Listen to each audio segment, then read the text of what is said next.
Hello students, welcome back. So in our previous sessions, we have completely discussed about the chapter of production and costs. In this particular session, we will be discussing about the final topic of this chapter, that is long run costs. In our previous sessions, we discussed about various short run costs. So about average fixed cost, average variable cost, and average cost and the marginal cost. Average fixed cost refers to the per unit cost of production of a commodity, and it can be calculated as TFC divided by Q. And average variable cost, it is a per unit of variable cost of production, and it can be calculated as TVC divided by Q. And average cost, it is a per unit of total cost of production, and it can be calculated as TC divided by Q. And we spoke about marginal cost, short run marginal cost, that is an additional to the total cost by the production of one additional commodity in the short run. So it can be calculated by using two different formulas, that is MC equals to TCN minus TCN minus 1, or MC equals to delta TC divided by delta Q. And we have seen these curves, these cost curves in the diagram. AFC, EVC and the SMC curves are U-shaped curves. What is the reason behind that? Because under the short run, the firm faces law of variable proportions. So because of this reason, these three curves takes the shape of U. And the SMC curve cuts both the SAC and SAVC curves from the below of its minimum point. So this is what we discussed in our previous sessions, and we have completed with short run costs. So one final topic, that is long run costs. What are long run costs? First of all, what do you mean by long run? You know that in the long run, the concept of long run refers to where the production takes place in the firm, and the firm will use all the factors as variables. So the firm will have enough time to bring changes in all the factors of production in the long run. So the factor which remained as fixed factors in the short run will become variable factors in the long run. Correct? So here the firm can bring changes in all the factors of production, so there are no fixed factors. So all the factors, even the land becomes variable. So here all the factors becomes variable, hence there are no fixed cost. If the firm is using fixed factors, then there will be fixed cost. So since there is no fixed costs are used in the long run, so the firm will not face any fixed cost.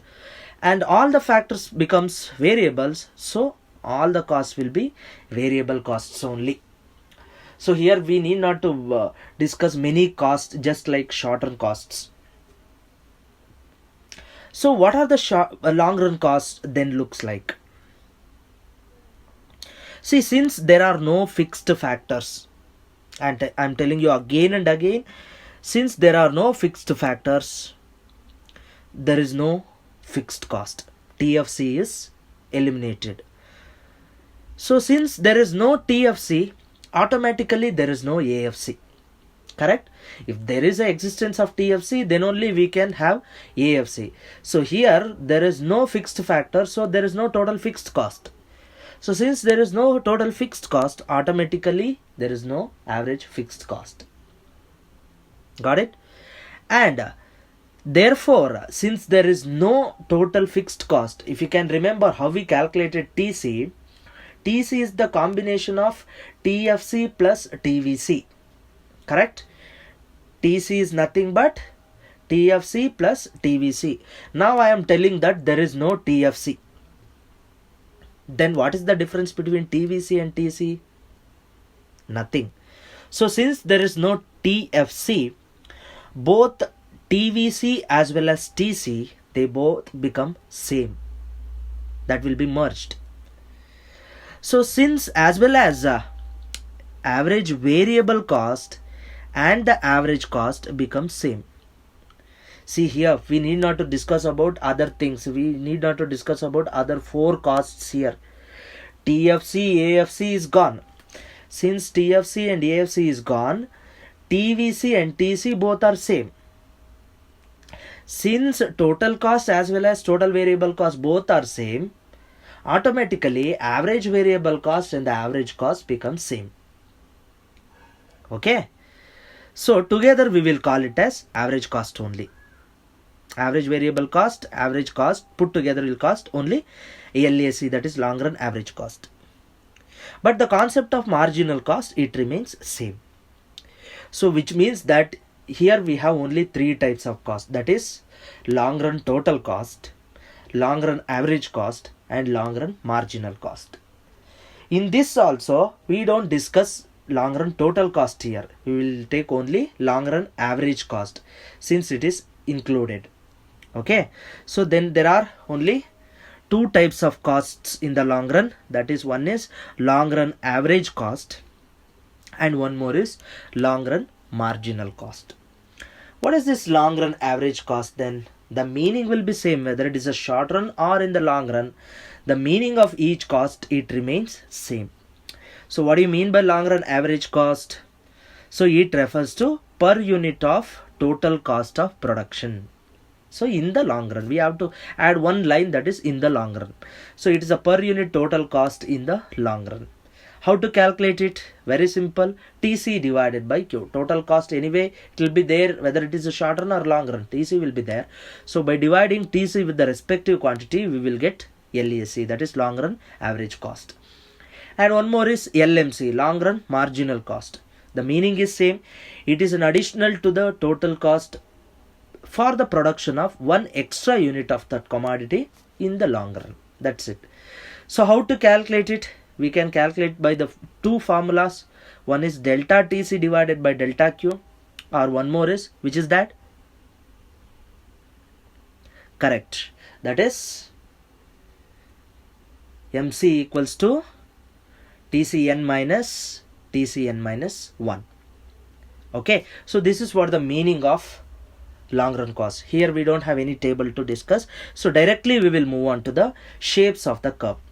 Because you know what is the basic shapes of these curves in the short run. But in the long run, it will remain in the same shape, but it will become more flatter. So how these curve shapes look like? We'll see that. But first of all, what is the reason for these shapes of long run cost curves? We'll see what is the shape. So in the short run, we have discussed that the short run cost curves are directly influenced by law of variable proportions, which the firm faces in the short run. But in the long run, the firm faces law of returns to scale. Correct? So here, both LREAC as well as LRMC, that is long run average cost as well as the long run marginal cost curves, are U-shaped curves. But here the reason is the law of returns to scale. So you know that there are three stages are there in the law of returns to scale. That is increasing returns to scale, constant returns to scale and diminishing returns to scale. That is IRS, CRS and DRS. In long run, the firm won't face any negative returns, just like short run. Okay, here only increasing returns to scale, constant returns to scale, diminishing returns to scale. So these three stages impact on shapes of these two curves. So first of all, let us just recall what is the meaning of this IRS, CRS and DRS. So increasing returns to scale, what does it mean? Here it is very simple to say that, so here the firm will put 100% inputs. If the firm put 100% input, it will give more than 100% output. Okay, so which means that on the other hand, I can say it in other words, to get 100% of output, the firm needs to put less than 100% of input. That's it. So here output percentage will be greater than input percentages. So when it is happening, which means whenever the IRS, increasing return to scale, is operating, the firm's curve, that is LAC, long run average cost curve, and the long run marginal cost curve, both decreases. We can see that it will be downward sloping. Whereas CRS, constant returns to scale, what does it mean? So here the firm will put 100% input and it will get 100% output. So here the input becomes perfect substitute for output. So which means that to get 100% output, the firm needs to put 100% input, equal quantity of input. So when CRS is operating, that is constant returns scale is operating, LMC curve and as well as the LAC curve reaches its minimum points, just minimum points. Whereas DRS, diminishing returns to scale, what does it mean? So here the input value will be greater than output value, which means 100% input will be giving lesser than 100% output. So here output percentage will be lesser than input percentage, whereas in IRS their output percentage was greater than input percentages. Here exactly opposite. Okay, so when diminishing returns to scale is operating, LAC curve as well as LMC curve starts increasing.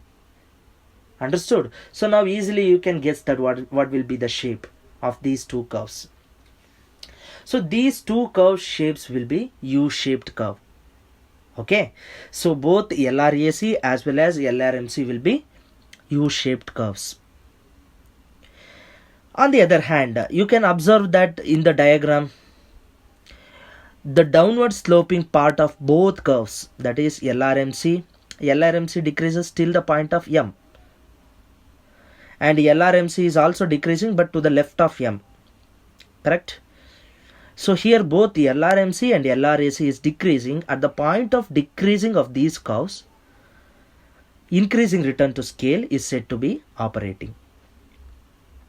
When these two curves reaches its minimum point, CRS, that is constant returns to scale, is observed.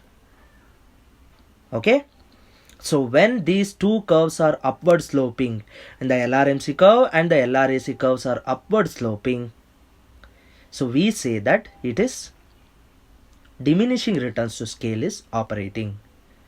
That's it. It's very simple.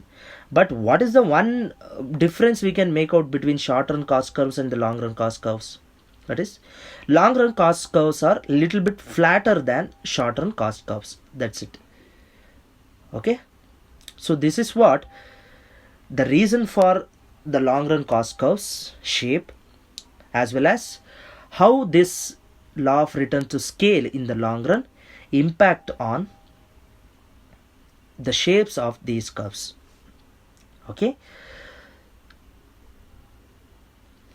so LRAC initially falls.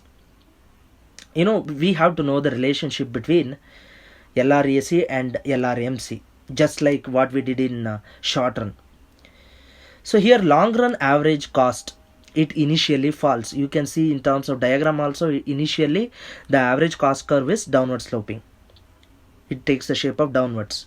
Okay, after certain point, say it is CRS, after certain point it starts rising. Whenever CRS is reached, it will reach its minimum point. Whenever DRS starts operating, diminishing returns to scale starts operating, it starts rising. So it is U-shaped curve. But the relationship with MC, that is LRMC, will be observed like this. As long as average cost is falling, so whenever the long run average cost curve is decreasing, marginal cost curve must be lesser than that. So as long as the average cost is decreasing, marginal cost must be less than the average cost. So that is the reason why in the diagram, I will go back to the diagram, you can see that as long as the LRAC is decreasing, the LRMC is lesser than that. That is the reason to the left of M, LRAC is lying above the LRMC curve. Okay.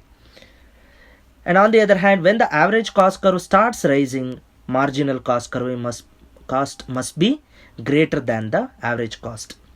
Again, see the diagram.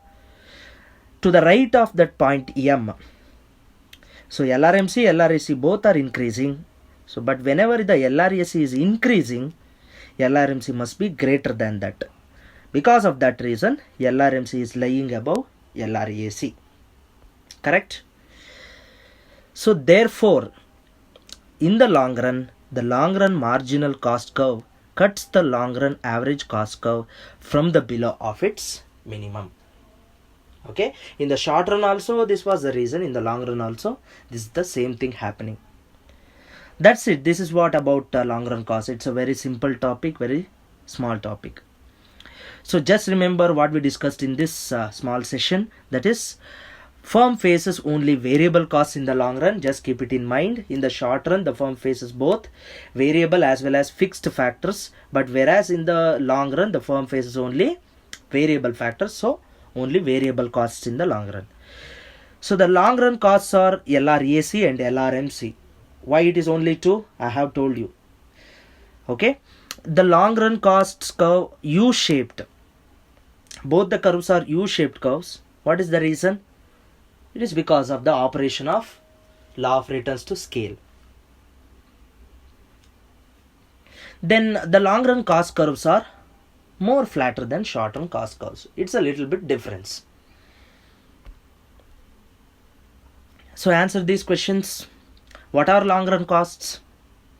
The cost incurred by the producer to produce commodities in the long run, it's called as long run costs. Very simple. Why does long run cost curve are U-shaped? It is because of operation of law of returns to scale. Why does LRMC curve cuts LRAC curve from the below of its minimum? So I have given the meaning of that in the previous slides. Can you remember? What is that? As long as the average cost curve is falling, the marginal cost must be less than the average cost. And when the average cost is rising, marginal cost must be greater than the average cost. So because of this reason, the long run marginal cost curve cuts the long run average cost curve from the below of its minimum. So that is what this answer for this question. Okay students, so in this